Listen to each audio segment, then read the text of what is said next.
حضرت علی رضی اللہ تعالیٰ عنہ کی پیدائش کی خبر جب نبی کریم صلی اللہ علیہ وسلم کو ہوئی تو آپ صلی اللہ علیہ وسلم تشریف لائے اور حضرت علی رضی اللہ تعالیٰ عنہ کو گود میں اٹھایا۔ ابھی انہوں نے آنکھیں نہیں کھولی تھی، پھر آپ صلی اللہ علیہ وسلم نے خود بچے کو نہلایا اور ساتھ ہی فرمایا کہ آج علی کو پہلا غسل میں دے رہا ہوں اور کل یہ مجھے آخری غسل دے گا۔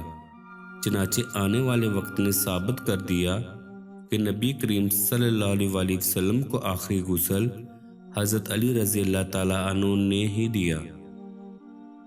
حضرت علی رضی اللہ تعالیٰ عنہ کی جوانی میں ایک دن حضور نبی کریم صلی اللہ علیہ وسلم نے حضرت علی رضی اللہ تعالیٰ عنہ سے پوچھا کہ تم نے میرے آنے سے پہلے آنکھیں کیوں نہ کھولی تھی؟